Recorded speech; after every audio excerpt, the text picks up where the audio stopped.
जय श्री राम, जय श्री महाकाल। सुज़लॉन 2 दिन में 11% से ज़्यादा गिरा है।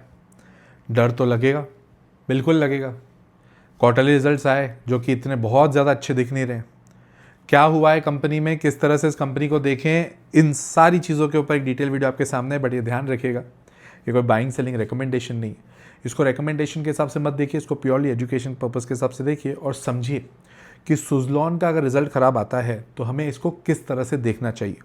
और अगर इसके अलावा आप मेरा एक्सक्लूसिव कंटेंट देखना चाहते हैं तो इस वीडियो के नीचे ज्वाइन का बटन है, ज्वाइन का बटन दबा दीजिए और वहाँ पर एक्सक्लूसिव मेंबर का ग्रुप बन जाइए, ग्रुप का मेंबर बन जाइए और वहाँ पर एक्सक्लूसिव कंटेंट आता है। सुज़लॉन के ऊपर मैं ऑलरेडी वहाँ पर एक रील डाल चुका था, ठीक है। बट क्योंकि इट इज़ नीडेड कि सुज़लॉन के ऊपर बहुत लोगों का क्वेश्चन था तो ये वीडियो आपके लिए बना रहा हूँ। सबसे पहले हम बात कर लेते हैं कंपनी के क्वार्टरली रिजल्ट्स के बारे में। नंबर्स को देख लेते हैं।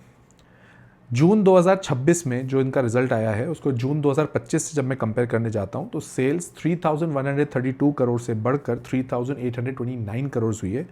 सेल्स तो बढ़ी है, क्या प्रॉब्लम है? इनफैक्ट सेल्स अगर देखें तो 20% से ऊपर बढ़ी है, 22% टू बी प्रिसाइज। तो सेल्स अगर अच्छे से बढ़ रही है तो क्या प्रॉब्लम है यार, फालतू में शेयर प्राइस गिरा दिया? नहीं, ऐसा नहीं है। सेल्स के बाद में जो मेजर इंपॉर्टेंट चीज़ होती है वो होता है प्रॉफिटेबिलिटी। ऑपरेटिंग मार्जिन जो पहले ये 19% कमाते थे, मतलब 100 रुपये की सेल्स पर अगर 19% इनका ऑपरेटिंग मार्जिन होता था, वो अब गिर कर 16% हो गया है। Now this is considered as a negative point. क्यों? क्योंकि देखो बिजनेस में आपका कभी भी प्रॉफिटेबिलिटी पे क्वेश्चन मार्क नहीं आना चाहिए। वो अगर गिरती है ना तो दर्द होता है, और स्पेसिफिकली ऑपरेटिंग मार्जिन। मैं बिजनेस में पहले 19% कमा रहा था, अब वो गिर के अगर मैं 16% कमा रहा हूँ तो ये मज़ेदार बात तो है नहीं, सही बात भी है। उसके बाद अगर मैं इंटरेस्ट की बात करूं तो इनका ब्याज का पेमेंट बढ़ गया है। 103 करोड़ था पहले, जो 134 करोड़ हुआ है, जिसके कारण ऑब्वियस सी बात है प्रॉफिटेबिलिटी पे हिट आना था। मतलब 324 करोड़ से गिर कर प्रॉफिट 305 करोड़ हुआ है। अब आप 2 मिनट सोचो, कोई कंपनी है जिसका सेल्स 22% से बढ़ रहा है और प्रॉफिट गिर रहा है, तो वहाँ पर क्वेश्चन मार्क तो क्रिएट होगा। लोग बोलते हैं सर इसको हम क्वार्टर ऑन क्वार्टर देखें क्या, मार्च 26 क्वार्टर से कंपेयर करें क्या? नहीं कर सकते, नहीं कर सकते, इसको नहीं कर सकते। इसको आप कंपेयर करने जाओगे वहाँ पे आपको मार्च 25 क्वार्टर को मार्च 26 क्वार्टर से कंपेयर करना है। आप इसको क्वार्टर ऑन क्वार्टर एक्सप्लेन में नहीं कर सकते, इसको बिल्कुल भी ऐसे नहीं दे सकते। खैर, प्रमोटर की बात करते हैं। प्रमोटर ने अपना स्टेक थोड़ा सा गिराया है, जो कि बहुत ज़्यादा कंसर्निंग नहीं, बट ठीक है, बट गिराया तो है।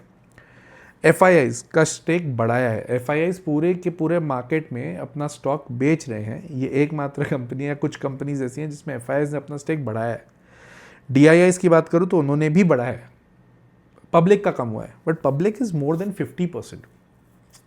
सी, प्रमोटर के पास अगर 50% से कम है तो ऑटोमेटिकली वो थोड़ा रिस्की हो जाता है। अब आप इसको कंपेयर किससे करोगे? HDFC और बड़ी बड़ी बैंक से।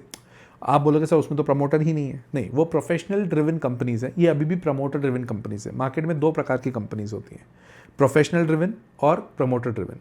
प्रोफेशनल ड्रिवन में जो पूरा का पूरा डिसीजन होता है प्रोफेशनल्स देते हैं, और प्लस उनकी जो AGMs और ये सब होते हैं उसमें FIIs, DIIs, पब्लिक सब उसका पार्ट बनते हैं, accordingly they take decisions.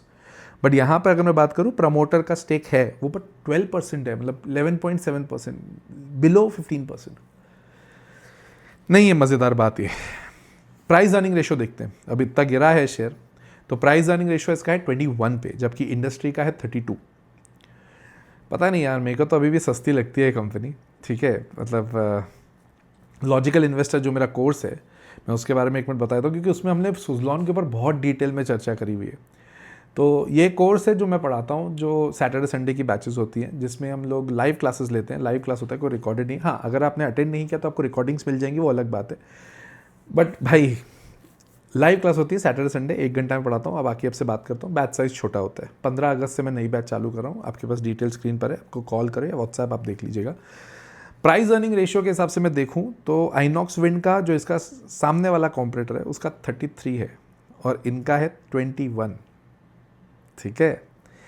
Management की अगर मैं बात करूँ तो ये लोग बोल रहे हैं कि 17 to 18% ये लोग अचीव कर लेंगे FY27 में। मतलब मैनेजमेंट तो बोल रहा है कि हम लोग टारगेट्स अचीव कर लेंगे। गाइडेंस में प्रॉब्लम नहीं है, गाइडेंस में बहुत ज़्यादा प्रॉब्लम नहीं है। इन्होंने थोड़े से टारगेट कट किए थे पहले, बट ये बोला है कि हम उतना अचीव कर लेंगे, अगले क्वार्टर में हो सकता है थोड़ा कम कर पाए, बट FY27 में हम पूरी तरह से अचीव कर लेंगे। So that's a positive point. मतलब मार्केट को इतना नेगेटिव लेने का सिर्फ एक ही पर्पस था कि भाई प्रॉफिटेबिलिटी गिरी है और ऑपरेटिंग मार्जिन गिरा है। और सुजलॉन जैसी कंपनी ना, जो पहले एक अच्छी कंपनी हुआ करती थी, फिर पेनी स्टॉक हो गई, फिर वापस रिवाइव हो रही है, तो देखो लोगों का है ना डर थोड़ा बना हुआ रहता है, वाजिब डर भी है वो, कोई गैर वाजिब है नहीं, ठीक है। 506 मेगावाट्स की विंड टर्बाइन की डिलीवरी करी है इस बार, जो कि 11% ऊपर है, मतलब डिलीवरीज में भी ये काम अच्छा कर रहे हैं। पंगा सिर्फ एक है कि एबिटा इनका डेफिसिट हुआ, मतलब कम हुआ, और इनका सप्लाई चेन में हर्डल है, क्योंकि वॉर का इशू भी था, वो भी एक पंगा था, और इनके ओवरहेड्स वो काफ़ी बढ़ गए, खर्चे ज़्यादा किए हैं, जिसके कारण प्रॉफिटेबिलिटी पे इफेक्ट है। आपको पता है क्या, इसका ऑर्डर साइज, इसका आपके पास अभी भी ऑर्डर साइज 6.1 गीगावाट्स का है, तो इनके पास ऑर्डर बुक है 6.1 गीगावाट्स का ऑर्डर बुक। तो यार ये सब चीज़ें फ़र्क पड़ जाती है बहुत ज़्यादा, है ना। बिजनेस की बात करें, अब इनका S144 एक विंड टर्बाइन जनरेटर है, जिसके सबसे ज़्यादा ऑर्डर्स उसी के हैं। वो एक इनका स्टार प्रोडक्ट है जो अच्छा खासा चल रहा है, जिसका मेन ऑर्डर उसी के आ रहे हैं।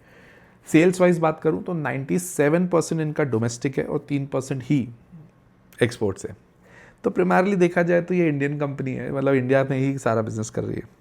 टेक्निकल्स मेरे को इसके काफ़ी बढ़िया लगते हैं। एक्चुअली क्या था, हमने लॉजिकल इन्वेस्टर में जब मैं कोर्स पढ़ा रहा था तब 38-39 के करीब करीब ही चल रहा था, दिख रहा था वहाँ से रिवर्सल है, तो वहाँ से रिवर्सल देखने के बाद 51-52 तक रेजिस्टेंस था, वो भी दिख रहा था, 52-53 तक, तो बढ़िया प्रॉफिट बना। बट ओवरऑल अगर मैं देखूं तो आपको ये समझ में आना चाहिए कि अब इसका सपोर्ट है 38 से 40 के बीच में, 51 के ऊपर जब तक ये क्रॉस नहीं करेगा तब तक ये नई तेज़ी नहीं पकड़ेगा, और 61 के ऊपर इसको जाना पड़ेगा तो जाके एक फ्रेश तेज़ी आएगी। इतना डिटेल में आपको समझना पड़ेगा। ऐसा अगर आप मेरे से पूछो तो बहुत ज़्यादा डर ऐसी कंपनियों में लगना चाहिए क्या?